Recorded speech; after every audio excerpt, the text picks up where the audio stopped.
Mesdames et messieurs,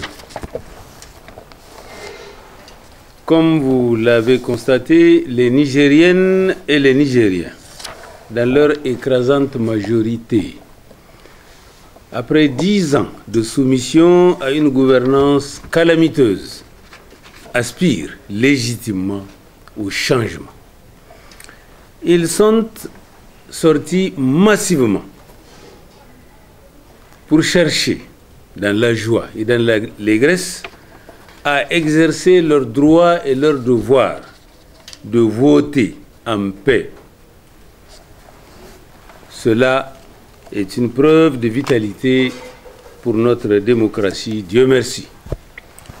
La proclamation des résultats globaux provisoires par le président de la CENI l'a été dans des conditions calamiteuses et de manière cavalière, constatée d'ailleurs par tous, avec des hésitations, des tergiversations et des incongruités lors de leur prononcé, cachant difficilement le malaise que lui-même ressentait.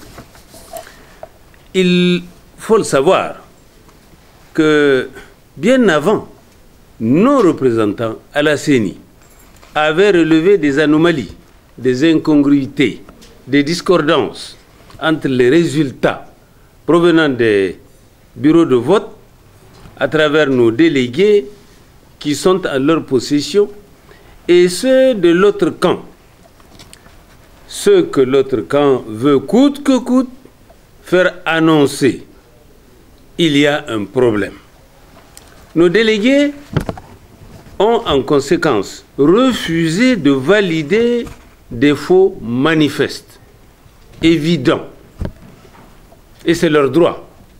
Ils ont en conséquence motivé et exprimé leur désaccord, étant donné qu'avant de prendre cette fonction, ils ont eu à prêter serment et ils tiennent à le respecter.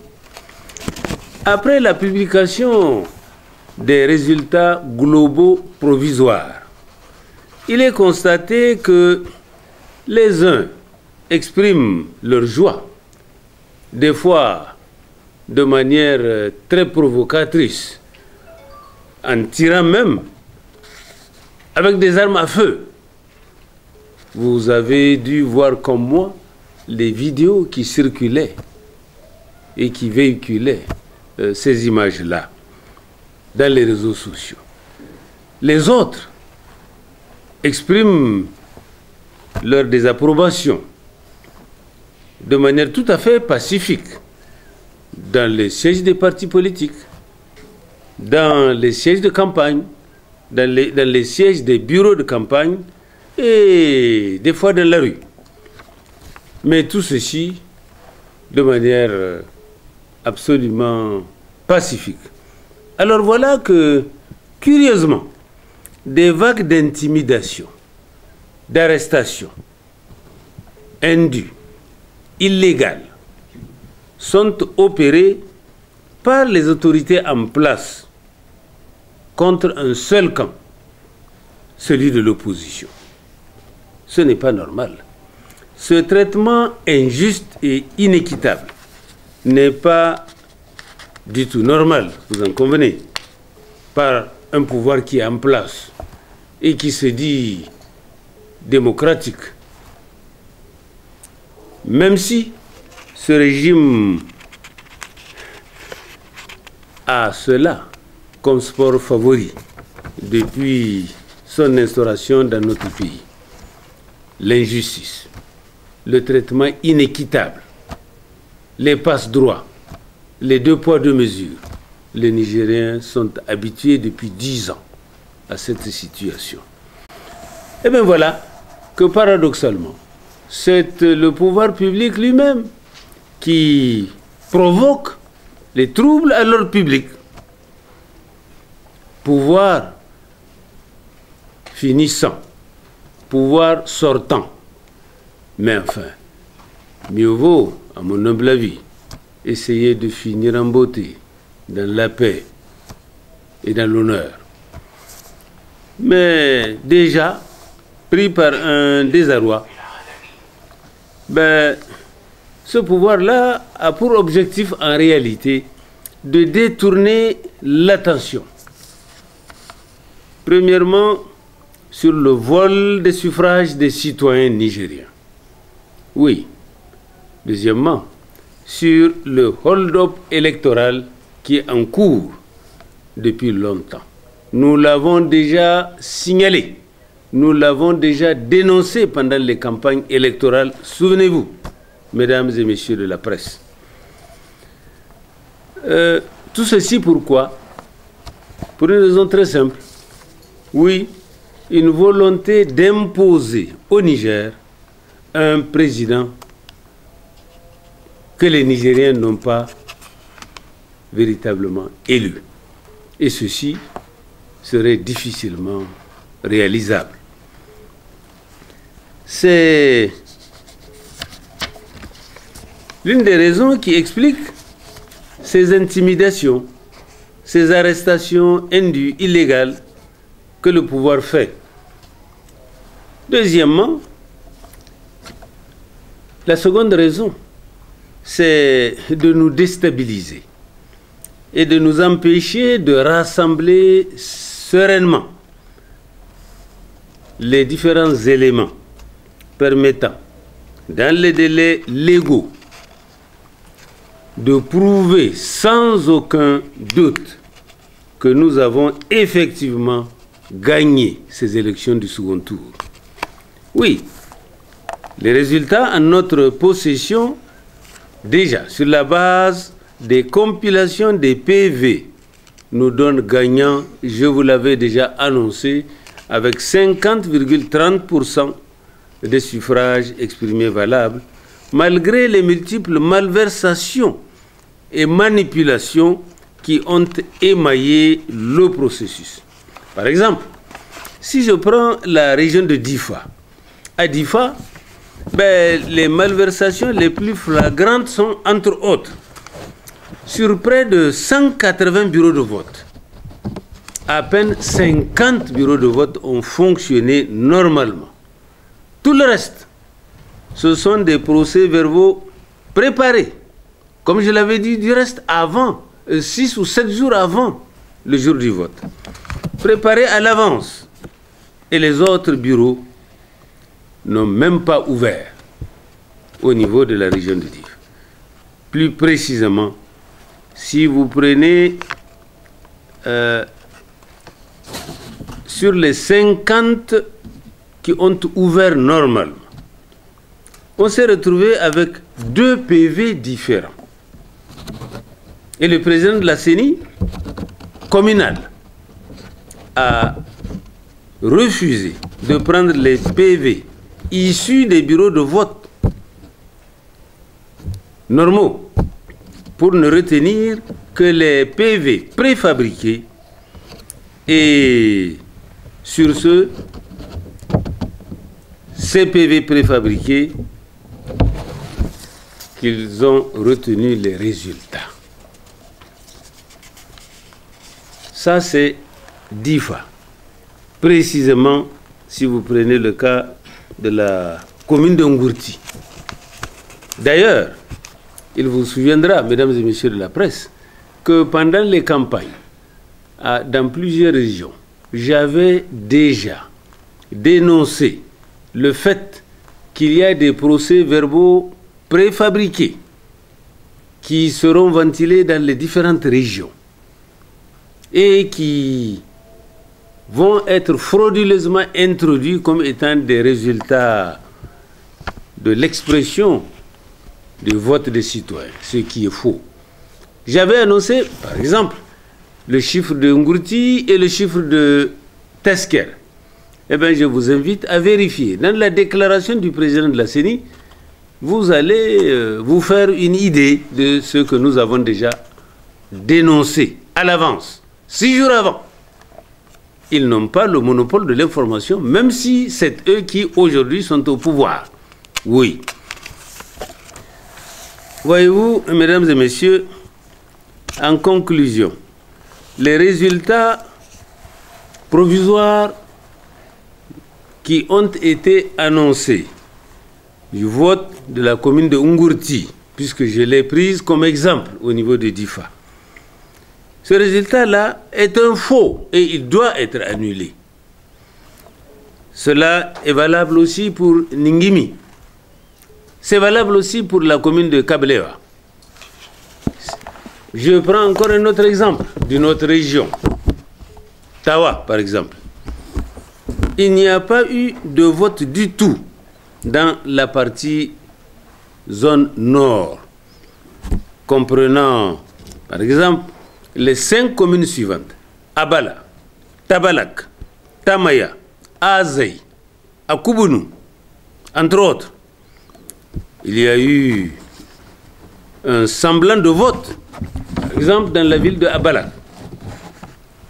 Oui, je saute, je vais à Chinta. Mais le département de Chintabaraden, qui a 2 communes, Chinta et Kaou, mais dans ce département, il n'y a pas eu non plus de vote du tout. Oui. Je vais encore à nouveau, pratiquement au hasard, en tirant au hasard, Tassara, Tilia, pas de vote du tout. Bambay, Afala, nos délégués ont été chassés sous prétexte que localement, ils ont déjà mis des délégués à eux. Oui. Pour le moment, je ne vais pas citer des noms, mais il y a des supports audiovisuels en notre possession, ainsi que des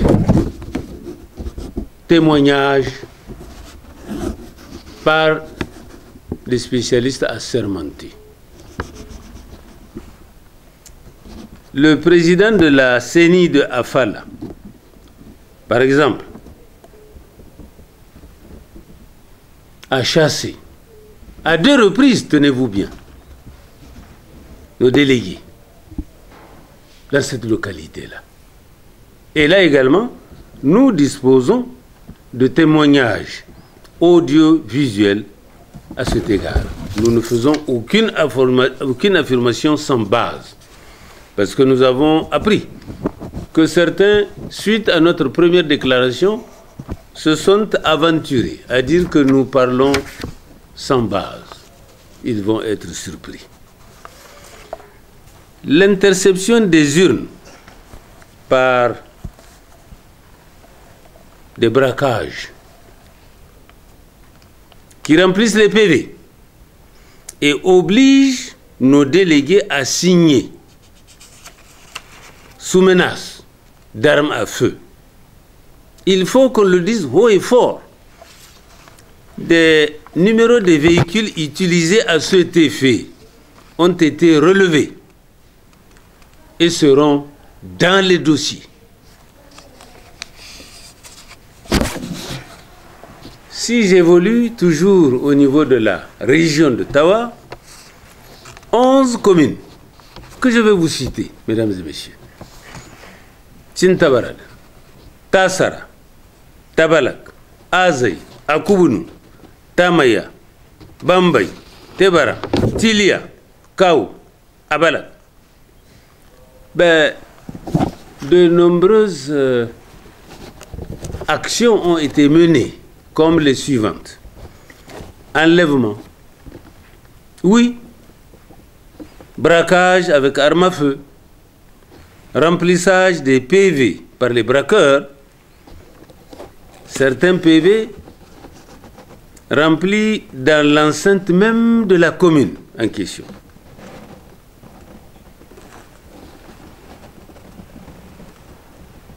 Dès 11 heures, ben, on dit à tout le monde que c'est déjà fini. C'est terminé. Les élections sont finies. Allez, allez. Et puis, beaucoup ont enregistré des phrases du genre « Pas de vote ici. Nous, on fait 100%. » Mais on est où là? Tout ceci est inacceptable.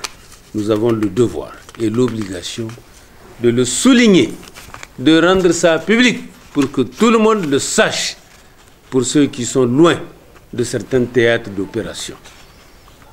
Ainsi, en conclusion, les résultats globaux, comme je l'avais annoncé sans aller dans les détails la fois passée, de Tawa, n'ont pas été signés par notre représentant à la CENI régionale déjà. Et malgré tout, ils ont comptabilisé ça au niveau national, grossissant ainsi indûment et de manière frauduleuse le chiffre de mon compétiteur. La même chose que pour la région de Difa que j'évoquais tantôt. Alors, mesdames et messieurs, voyez-vous, nous sommes dans une situation assez singulière, assez exceptionnelle de la vie de notre pays. Voilà que un pouvoir en place, même s'il est sortant, plutôt que de tenter de contenir et de maintenir la sérénité et la paix, mais s'amuse à être fauteur de troubles publics au détriment de l'ensemble des citoyens, au détriment de la population d'une manière générale. Ces arrestations indues auxquelles nous assistons, vous êtes des témoins privilégiés dans beaucoup de cas, aussi bien au niveau de la capitale que dans les différentes régions. D'après certains chiffres qui viennent de m'être indiqués, il y a autour de plus de 500 arrestations et interpellations, pour la plupart indues, non fondées, sans base. Voyez-vous, les objectifs visés par ces opérations-là consistent d'une part, comme je le disais, à cacher le hold-up électoral qui est en cours de préparation et qui ne passera pas dans ce pays-là. Tazarche n'a pas passé, eh bien, ce hold-up déguisé ne passera pas non plus. En tout cas, nous sommes décidés, comme je l'avais annoncé, à exercer les voies de recours légales afin de faire triompher la vérité. Des arrestations indues de haute personnalité, tels que l'ancien Premier ministre, ancien président de l'Assemblée nationale, mon ami Hamma Amadou. Ah, quelle faute a-t-il eu à commettre pendant ce processus électoral-là? Aucune, à mon humble avis. Je peux en citer beaucoup d'autres. Les leaders d'un certain nombre de partis politiques de l'opposition qui soutiennent ma candidature, les membres des bureaux politiques de ces différents partis, les sièges de leurs bureaux politiques, ainsi que le nôtre, ont été fermés à un kilomètre d'ici, ou 1,5 kilomètre. Le siège est encore fermé, à moins qu'il soit ouvert il y a quelques minutes. Pour quel motif? La même chose un peu partout dans ce pays. Sans compter les arrestations des membres de notre coordination de la campagne électorale à différents niveaux. Des perquisitions indues menées dans leur domicile, comme on le ferait pour des vulgaires bandits, criminels ou autres terroristes. Qu'ils aillent chercher ceux qu'ils doivent arrêter ou ceux qu'ils doivent poursuivre et coller la paix aux honorables et vénérables citoyens qui respectent la loi, qui font leur devoir et qui contribuent au renforcement de la démocratie et à l'esprit républicain dans notre pays. Vous avez aussi les superviseurs ainsi que les délégués qui ont été déployés sur l'ensemble du territoire national, qui sont inquiétés. On va où là? J'ai appris que ici à Zander, il y a 6 ou 7 camarades qui ont été inquiétés. Savez-vous le chef d'accusation qui a été invoqué les concernant? C'est dit, ils ont hébergé M. Bana Ibrahim. Oui, vous avez hébergé Ibrahim Bana. Ah, mais Ibrahim Bana, à notre connaissance, est un paisible citoyen qui respecte les lois et règlements de notre pays, qui participe à ce processus-là. Par exemple, pour ne parler que de ce cas, il est l'un des superviseurs envoyés, notamment ici, pour faire des tâches précises qui sont prévues dans le code électoral et qui sont prévues aussi dans notre structure de campagne avec d'autres camarades. C'est un prétexte fallacieux. Parce que Bana Ibrahim n'a pas été hébergé par quelqu'un ici. Il a pris une chambre d'hôtel à l'auberge La Racine ou Gamzaki. En tout cas, l'un des deux. C'est vérifiable. On prend des citoyens comme ça pour dire oui, voilà, il faut les arrêter, ceux-là. Ils ont hébergé Ibrahim Bana. Où est-ce qu'on va dans ce pays à cette allure-là? Nous sommes disposés à ne pas nous laisser faire avec des actes et des instructions absolument illégales. Oui, il faut que ce soit bien entendu et bien compris par tous, de manière à ce que vraiment les choses retrouvent leur situation normale. Oui, je rappelle aux uns et aux autres que non seulement le fait de donner, mais le fait aussi de procéder à l'exécution d'une instruction illégale est formellement puni par la loi. Même si c'est un ordre manifestement illégal qui est donné, eh bien, il est répréhensible et il ne doit pas être exécuté comme ça, les yeux fermés. Pour ceux qui l'ont oublié, il faut qu'ils se le rappellent. Et nous allons être vigilants. Je pense que nous sommes tenus, tous citoyens nigériens que nous sommes, à veiller à ce que l'ordre républicain, démocratique, soit respecté par tous, à tous les niveaux. En conséquence, nous considérons que ces différents actes d'intimidation qui sont illégaux, qui sont indus, ces différents actes-là doivent être sans délai arrêtés. Parce que j'ai toujours dit cela et je ne l'ai pas inventé.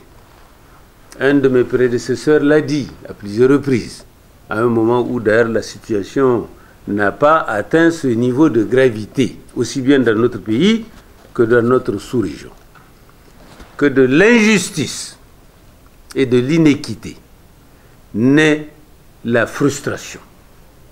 Et c'est de la frustration que naît la révolte. De la révolte naît les débordements, les dérapages, l'insécurité.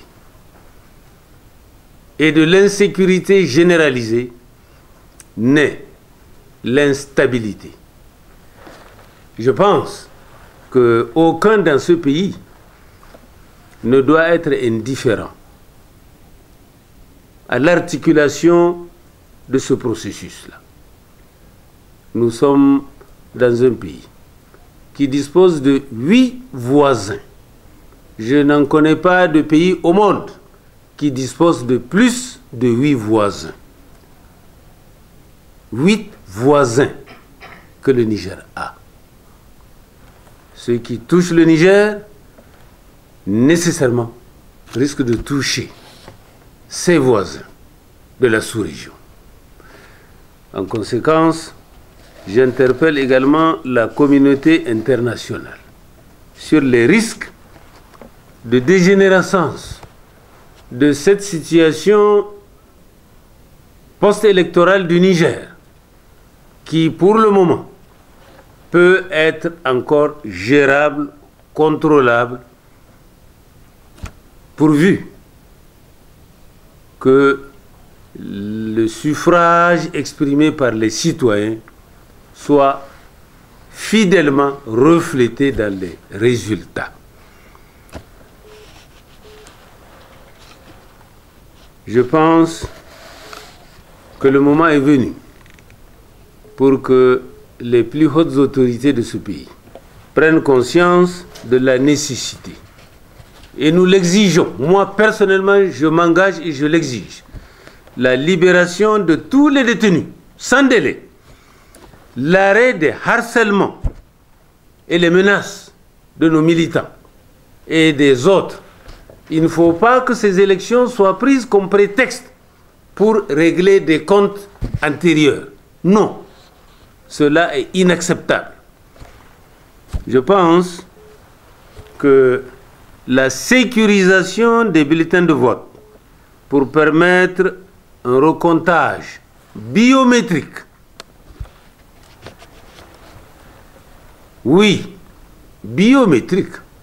Je sais qu'effectivement, le premier fichier biométrique clamé n'est pas celui qui est utilisé aujourd'hui.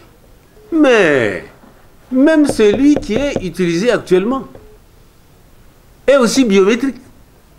Parce que pour voter, ben, on utilise